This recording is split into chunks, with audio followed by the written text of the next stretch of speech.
Hello everybody, my name is Kikaya. Welcome to Weeb Review, the show where I review your favorite anime. Alright, so it's been a little while since I said that intro, mainly because I had a lot of work to do because I missed school. Another thing is that all the shows I want to make videos about are all ending at the same time, so I really need to prepare using meditation and drugs. However, I'm here for now, and we're going to be talking about Nekopara. I knew from the minute this was announced I was going to be making a video about this. Nekopara is a visual novel series created by Sayori that was dropped in 2014 but really didn't get mainstream attention until around 2015.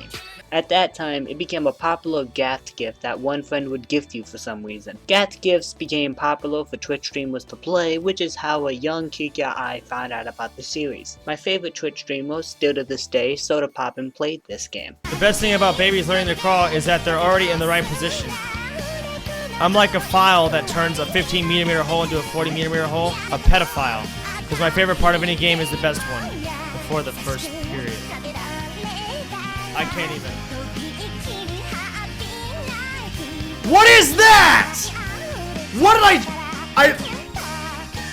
what the? I was 10.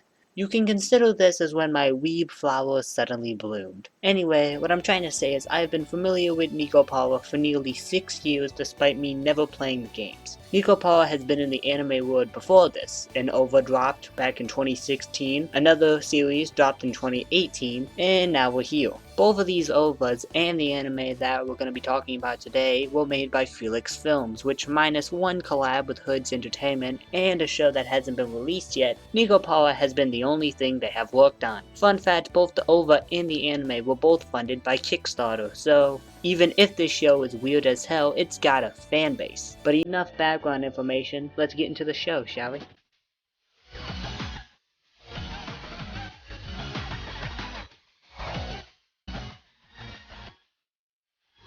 So for the people who have no idea what Nekopara is about, let me explain. So this is Casho, a young man who moves away from his family's house to open up his own bakery named La Soleil. As he's unpacking boxes, he hears cat noises in 2 of these boxes. When he opens them up, Chocolate and Vanilla appear before him, which are the 2 main cat girls in the series. They also ran away from the house because they wanted to help their master. At first, Casho rejects his part feline friends, but after a while he accepts them to be the maids for his shop. He later gets 4 more cat girls and his younger sister Shigure to help as well. That's where the show starts at least. None of this is in the anime. It gets referenced, but that's it. So if you really want to get into this show and not play the games, I'd watch the OVA before this anime, even though the OVA isn't even a prequel. Hell, the OVA isn't even in the same universe, it feels like. The voice actors are also different. Hell, even the directors are different. Well, onto the actual premise of the anime. So Casho rejects the idea of having a cat harem, so all the cat girls except for Chocolate and Vanilla live with Shigure. One night, Chocolate finds a missing kitten girl. I don't really know what to call this, a cat girl or a kitten girl. She brings it over, and when they try to find out where her master is, they find out that she never had a master. So both Chocolate and Vanilla both want to keep the cat, but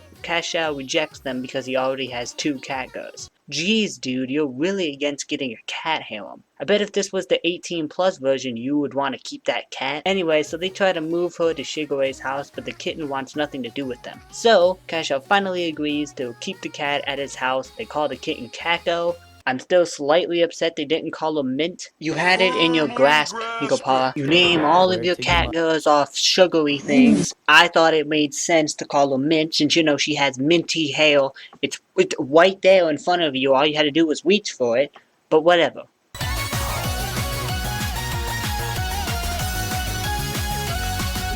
Let's start this off with our main MC, Casho. He's a pretty nice guy. He likes baking.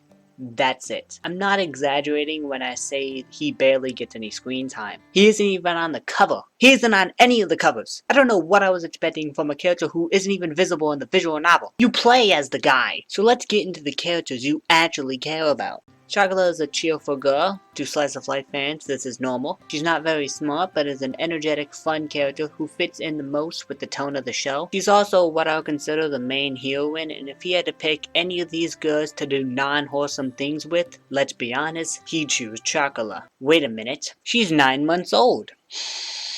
Pedophilia! Wait a minute. That's in cat age. God damn it, she's still under 15! Pedophilia! Vanilla is the apparent twin sister of Chocolate. Dude, that's what the wiki says, don't look at me. She doesn't show much emotion, but when she does, she can be quite a clever and funny girl. I made a whole video about a drama where one of her jokes got censored if you need some proof. She loves Chocolate. In fact, the only reason she is there is mainly because of Chocolate. She loves Chocolate a little bit too much, to the point where if Chocolate is happy, Vanilla is happy. Coconut is a big, strong woman. No, she isn't the oldest. She is bad when it comes to pretty much everything that doesn't involve heavy lifting, which, by the way, she's a little insecure about, since, you know, she's freaking huge. She also gets in fights with Azuki a lot. That's pretty much it. Azuki is what looks to be the youngest of them, but she is actually the oldest. Appearances can be deceiving. Anyway, she speaks her mind all the time to the point her words come off as hurtful. This will lead to her getting into fights with Coconut, which is, yes, a common thing in the show. She also is like a leader, as she is the oldest, and she cooks for them too. Paper is a mature and a kind of tsundere cat. You can say she's American since, well, her breed is the American cur, so her character is what the show thinks Americans are like. And, well, they nailed at least 30% of us. She wants to be a singer, wears name brand, yeah, you get the point. Compared to all the other cat girls though, she's pretty basic, so I really don't have anything to say about her. And finally we have Cinnamon, aka the best girl of the show. I know it's an unpopular opinion, but this girl made me laugh in every episode she was in. This girl is horny, 100% of the time. In fact, her two main character traits is that she has massive tits and she likes to get moist. She even did it in front of a freaking kid, and the kid enjoyed it. So yes, I'm glad this is back in. In nearly every episode, she gets moist. She's also pretty close with Maple. They even hint at this in the OP. Even in the 18+ version, you know, they're really close in the 18+ version. Kikaya is the youngest cat and is anime exclusive. She might appear in Volume 4 though, but for now, Kako is a sort of weird character. She barely shows any emotion and mostly just sits there with her blank face, even though her blank face is still also adorable. As the series progresses, she does get more and more open and even gets a little friend. Aww. And our last character is Shigoway. Where to start with Shigoway? Well, she has a knack for business and is surprisingly pretty smart for her age. She takes pictures of the cat girls and posts them to her blog. And oh yeah, she loves her brother a little bit too much. The anime sort of calms down on this incest. She isn't nearly as bad as I remember her being.